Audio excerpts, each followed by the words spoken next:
Good evening, everyone. This is your evening news recap, your nightly news podcast on all the news that I come across throughout the day, giving you my take as somebody who aspires to be a politician in the near future. Hopefully, all you guys are doing wonderful. Hopefully, all you guys are doing well. Today is October 24th, and it is Friday. It's been a very interesting day in the news world. A lot of things are happening, kinda. Just a lot of interesting things. It's mostly been a short or slow day, if you will. But if you're new here, please consider subscribing. All the support would be greatly appreciated as we are trying to hit 500 subscribers before the end of the year. And if you're on Substack as well, please also consider subscribing. All funds go to me. They help me pay for the things that I need to pay for in college, like my groceries, like clothing, like all of that. We're out here building a political platform. So if you're interested in that, show the love. I would really appreciate it. We're going to hit 500 subscribers before the end of the year, hopefully. With that being said, though, hopefully all you guys are doing wonderful, and let's get into the news from today. Moving on into the Trump administration segment, as we do, the first topic we have today is Trump has broken off trade negotiations with Canada. Trump woke up on the wrong side of the bed this morning and took to Truth Social, breaking off trade negotiations with Canada. In his post, he wrote, "Canada cheated and got caught. They fraudulently took a big buy ad, saying that Ronald Reagan did not like tariffs, when actually he loved tariffs for our country and its national security. Canada is trying to illegally influence the United States Supreme Court in one of the most important rulings in the history of our country. Canada has long cheated on tariffs, charging our farmers as much as 400%. Now they and other countries can't take advantage of the US any longer. Thank you to the Ronald Reagan Foundation for exposing this fraud. Make America great again." This is for sure something. But for Trump to claim that Ronald Reagan liked tariffs is kind of wild because, and I never thought I'd have to defend what Ronald Reagan has said, but Trump is incorrect here. Reagan on multiple occasions has actually spoke for his distaste when it comes to tariffs. He has said that they caused trade wars. He has said that they have caused problems throughout his time as president of the United States. Now we all know that he wasn't the greatest president, that is for sure, but he definitely spoke against tariffs. That is a fact. He was very against tariffs, and the one time he had to use them was against Japan, which he claimed to be a special case when they were influencing US markets. So, as a whole, once again, Trump is not only lying to his supporters, but he's putting words in other people's mouths which really just aren't correct. In other news, Steve Bannon is claiming that Trump will be in office for a third term. Steve Bannon has come out and claimed that Trump will get a third term in 2028, saying there is a plan. In an interview with The Economist, he said, he's going to get a third term. Trump is going to be president in 2028, and people just ought to get to accustomed with that. Bannon said, there are many different alternatives, and at the appropriate time, we'll lay out what the plan is, but there is a plan, and Trump will be president in 2028. Excuse me. Is Trump even going to be alive in 2028? Genuinely, that man is 79 years old. He might not even make it through the first term. Saying that he's going to make it to 2028 and past that, I don't know. It would be more realistic to say that JD Vance is going to be the president in 2028. God, I hope that doesn't happen because that would, whew, hopefully not. Hopefully not. We've been over that one before, so I'm not going to go into it again. But it's going to be a rough next 4 years. I'm going to be completely honest with you. It's going to suck. It really is. I think we all know that. And at this point, I don't even really want to think about 2028. There's a lot more going on in the future. And I'm praying for a fair election in 2026. And even that doesn't even look great right now. Unfortunately, it's looking like it's going to be, on the down. So hopefully we can get a good midterm election. Hopefully the Democrats win in the midterm elections. Hopefully, we flip enough seats to actually control a part of the government, because that would save us. Ultimately, it would. It really would. But if that's not the case, a lot of things are going to be need to be considered. Holy English. I'm praying for that fair election, and hopefully it doesn't happen. But hey, positivity and manifesting is key. So let's be positive, everyone. Whoa, yeah. Anyways, in other news, Trump is sending poll monitors to California and New Jersey. The Department of Justice is sending poll monitors to observe elections in California and New Jersey next month. The department said it will send monitors to sites throughout the states to ensure transparency and ballot security and compliance with federal law. Pam Bondi said in a statement, transparency at the polls translates into faith in the electoral process, and this Department of Justice is committed to upholding the highest standards of election integrity. You know who else did this when they were worried if, people were going to take their spots and they weren't going to be able to control the government anymore? Germany, way back when. Hitler, he sent the SA and the SS troops to monitor and intimidate people at polls and even at their homes and even in cars. They stopped people, they came to their homes and they questioned them if they voted. They questioned them and intimidated them. This is a tactic that was used pretty frequently by them during the voting season to keep their party in power, which helped the Nazis stay in control and paved the way for Hitler to become a dictator, something Trump very obviously wants to do at this point.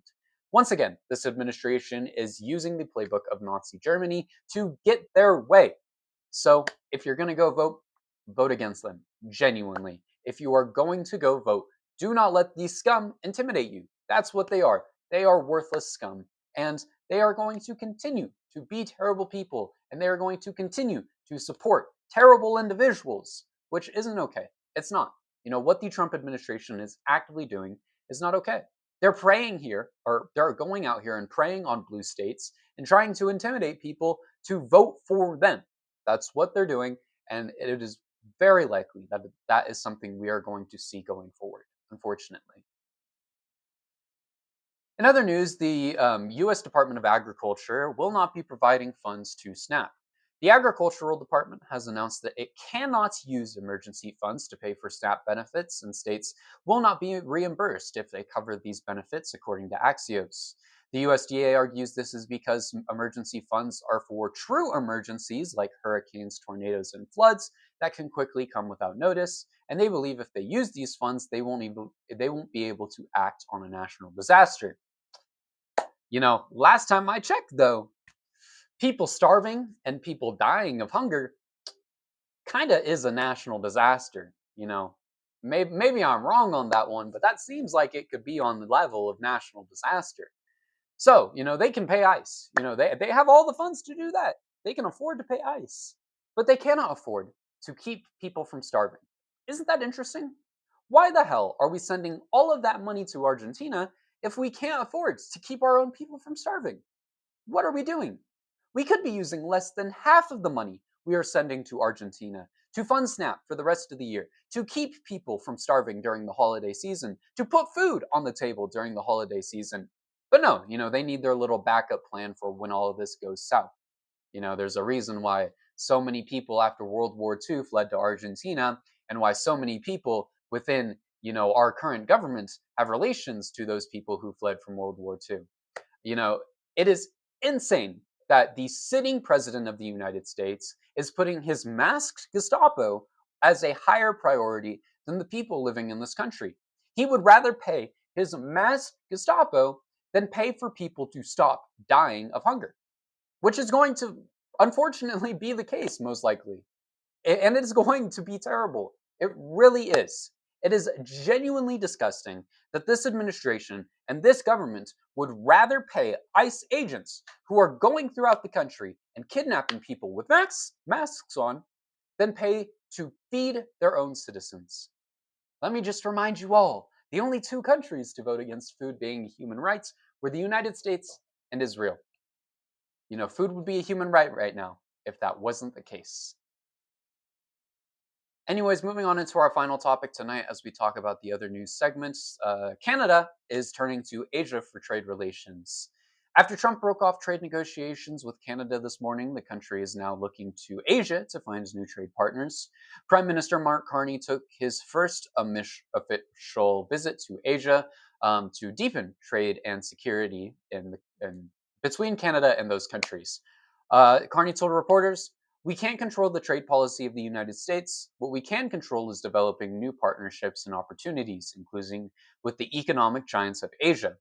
Canada is seeking to make trade agreements with Japan, Malaysia, and the Philippines, along with South Korea as well. And Carney is also expected to meet with India and China, looking for possible trade deals. To be honest, I am not surprised by this. I'm honestly surprised that it didn't happen sooner. The tariffs from this administration are a negative across the board. They negatively impact Americans, they negatively impact other countries throughout the world. It helps no one. Genuinely, it helps no one. Nobody is benefited by tariffs. They make prices go up throughout the country, and that is something we've seen. Prices have gone up throughout the country because of tariffs. It makes things for Americans more expensive across the board, and it damages the economy, which is a huge contributor to the struggle of Americans. Tariffs are a massive problem. They really are. And whether you like it or not, you know, it needs to be recognized that that is the case. You cannot escape tariffs. You cannot just say, oh, I'm just going to buy things that are only produced in America. It doesn't work like that because everything is produced around the world, and you can't just get things that are produced in America. Components for machines, people and factories, so many of these things come from around the world. There are so many components that go into trade. There are so many components that go into the process of making things that you can't just all get from America. Anyway, that process is going in any way that process is going to be impacted by tariffs. And it's a massive problem. It makes things more expensive, which definitely should not be the case right now. People are struggling. People will not be able to get food during the holiday season. Yet this administration doesn't care, and it's disgusting. With that being said, though, thank you everyone for watching today's episode. I hope you all enjoyed. It has definitely been a very interesting day in the news world, that is for sure. But if you're new here, please consider subscribing. All the support is greatly appreciated as we are trying to hit 500 subscribers on YouTube before the end of the year. And if you know anyone in your life who might be interested in this content as well, feel free to share it with them. All the support would be greatly appreciated. If you're on Substack, please also consider subscribing as well. All funds go to me. They help me pay for the things that I need to pay for in college, like my groceries, like clothing, like all of that. But if not, you can always subscribe for free. I truly do appreciate all forms of support on this content.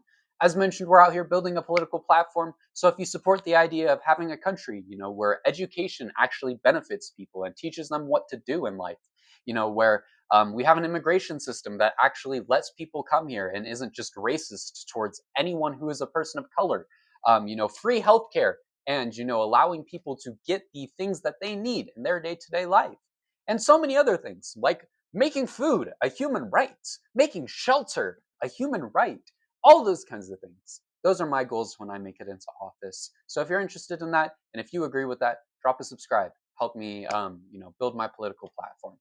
With that being said, though, thank you everyone for watching today's episode, and I will see you